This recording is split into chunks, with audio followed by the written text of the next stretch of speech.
Hello students, अपनी last video में हमने डिस्कस किया था कि आपका जो फ्रेम ऑफ रेफरेंस है वो क्या होता है। उसके बाद हमने डिफाइन किया था इनर्शियल फ्रेम ऑफ रेफरेंस को and non inertial frame of reference को। अब हम अपनी इस वीडियो में डिस्कस करेंगे गैलीलियन ट्रांसफॉर्मेशन। सबसे पहले हमको ये समझना है कि गैलीलियन ट्रांसफॉर्मेशन क्या होती है। तो जब हम इनर्शियल फ्रेम ऑफ रेफरेंस की बात करते हैं, क्योंकि गैलीलियन ट्रांसफॉर्मेशन सिर्फ इनर्शियल फ्रेम ऑफ रेफरेंस के लिए एप्लीकेबल है, तो आपके पास अगर इनर्शियल फ्रेम ऑफ रेफरेंसेस हैं, then it is a set of equations which represent how the coordinates of an event which occurs in space at any time in an inertial frame of reference are related to the coordinates of same event in another frame of reference moving with constant velocity relative to the former। क्या मतलब है? इस definition को अगर हम समझना चाहें तो आपके पास यहाँ पे दो फ्रेम ऑफ रेफरेंस हैं। एक आपका एस फ्रेम ऑफ रेफरेंस है, एक S prime frame of reference है।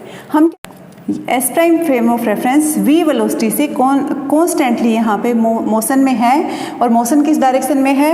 मोशन एक्स डायरेक्शन में है। तो इसका मतलब हम अगर कहें कि किसी t इक्वल्स टू 0 टाइम की बात करें, तो उस केस में इन दोनों के ओरिजिन, दोनों जो इनर्शियल फ्रेम्स हैं इनके ओरिजिन है ये ओवरलैप कर रहे थे, लेकिन आफ्टर t टाइम ये दोनों ओरिजिन है इनमें कुछ डिस्टेंस यहाँ पे अपीयर हो गया, क्योंकि ये मोशन जो है वो सिर्फ एक्स डायरेक्शन में है।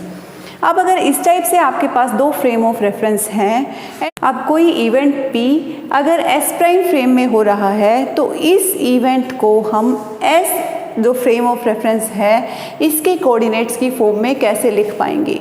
क्योंकि यहाँ पे अगर ये इवेंट हो रहा है तो इसके कोऑर्डिनेट को इस फ्रेम ऑफ रेफरेंस की फॉर्म में, इस फ्रेम ऑफ रेफरेंस के कोऑर्डिनेट्स की फॉर्म में हम ऐसे लिख सकते हैं कि यहाँ पे आपके पास कोऑर्डिनेट हो जाएंगे X prime, Y prime, Z prime, और अगर हम टाइम भी लेके चल रहे हैं देन इट्स टी प्राइम।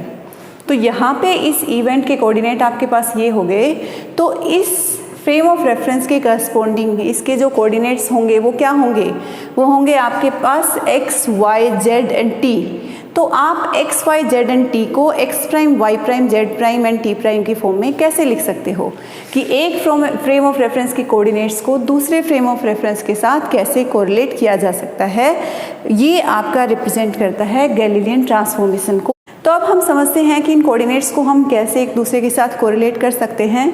यहाँ पे हमने माना P एक इवेंट है जिसके coordinates X prime, Y prime, Z prime, T prime according to this S prime frame of reference, and ये जो फ्रेम है ये कांस्टेंट v वेलोसिटी से कॉन्टिन्यूसली मोशन में है। अब वेलोसिटी कांस्टेंट है, इसका मतलब क्या हुआ? These are inertial frame of reference जिनकी एक्सेलरेशन होगी 0। अब अगर हम किसी t टाइम की बात करते हैं, तो मैंने कहा जब t 0 था तो दोनों के ओरिजिन हैं वो ओवरलैप कर रहे थे। After some t time origin का जो डिफरेंस है वो हो गया o प्राइम। अब ये o प्राइम डिस्टेंस कितना होगा? ये डिस्टेंस होगा हमारा वेलोसिटी इनटू टाइम।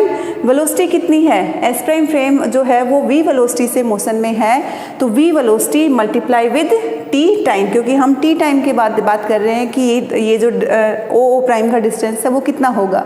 सो यहाँ पे हमारे पास किसी भी t टाइम के बाद o प्राइम की वैल्यू आ जाएगी v इंटू टी, और ये वैल्यू हमारी किस डायरेक्शन में होगी? x डायरेक्शन में, क्योंकि जो s प्राइम फ्रेम है वो कॉन्टिन्यूसली x डायरेक्शन में मोशन में है।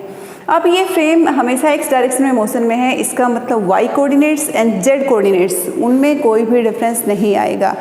तो अब हम यहाँ पे इन कोऑर्डिनेट्स को फाइंड आउट करें। हम अपना o प्राइम a कोऑर्डिनेट, जिसको कि हम कहते हैं कि ये p इवेंट है, इसका जो x प्राइम कोऑर्डिनेट है वो x एक्सिस को यहाँ पे a पॉइंट पे कट कर रहा है। सो o प्राइम a को निकालना चाहें तो ये किसके इक्वल होगा? ये हमारा इक्वल हो जाएगा o to a minus o से o प्राइम, और o से a तक ये जो डिस्टेंस है ये किसके इक्वल होगा? ये x कोऑर्डिनेट, ये x कोऑर्डिनेट को रिप्रेजेंट कर रहा है जो कि मेरा s प्राइम ऑफ रेफरेंस में आता है यहाँ पे। So o prime a is equals to o a minus o prime, और इन सब की वैल्यूज़ मेरे पास है। o प्राइम a को मैं कह रही हूँ यहाँ पे x प्राइम, o a को मैं रिप्रेजेंट कर रही हूँ x से, एंड o प्राइम मेरे पास आ गया था vt। सो यहाँ से मेरे पास आ जाएगा x prime equals to x minus vt। तो ये मैंने क्या किया, x प्राइम जो s prime frame of reference का कोऑर्डिनेट था उसको x जो एस फ्रेम ऑफ रेफरेंस का कोऑर्डिनेट था उसके साथ कोरिलेट कर दिया, तो एक्स प्राइम की एक्स के साथ ये रिलेशन आ गई है। अब ये रिलेशन हमारे पास क्यों आई है, क्योंकि जो v वेलोसिटी है इस फ्रेम s प्राइम की, वो वेलोसिटी मेरे पास नॉन जीरो है इन x direction, but y and z direction में ये वेलोसिटी जीरो है। क्यों? क्योंकि आपका s prime frame y and z direction में मोशन नहीं कर रहा। तो इसका मतलब यहाँ पे जो y प्राइम की वैल्यू होगी वही वैल्यू आपको इधर y की मिलेगी, एंड जो आपकी z प्राइम की वैल्यू होगी वही आपको z की वैल्यू मिलेगी। तो यहाँ से आपको मिल जाएगा as there is no relative motion of S prime along Y and Z axis, then Y prime equals to Y and Z prime equals to Z. तो तीनों कोऑर्डिनेट्स मुझे मिल गए, X prime, Y prime, Z prime in the form of X, Y and Z. Now in classical relativity हम simple concept हम simple relativity की बात कर रहे हैं, जहाँ पे हमने कहा कि इनर्शियल फ्रेम एक कांस्टेंट वेलोसिटी v से मोशन में है। तो जो क्लासिकल रिलेटिविटी है उसके अंदर टाइम है उसकी एब्सोल्यूट वैल्यू होती है।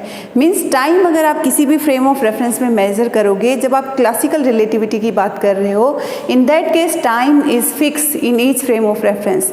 तो अगर मैंने यहाँ पे कहा कि इस फ्रेम ऑफ रेफरेंस से मैं टाइम मेजर कर रही हूँ इस इवेंट का, जो कि मेरे पास t है, तो इस s prime frame of reference में उस टाइम की वैल्यू t प्राइम थी। ये दोनों वैल्यूज इक्वल होंगी because time is absolute in classical relativity. So t की वैल्यू t प्राइम की इक्वल हो गई। तो इन टोटल हमने क्या यहाँ पे फाइंड आउट किया कि आपके जो x prime, y prime, z prime and t prime है उनको x, y, z and t की फॉर्म में लिख सकते हैं, एंड वो वैल्यू हमारे पास आती है x equals to x minus V T, Y prime equals to Y, z prime equals to z, t prime equals to t।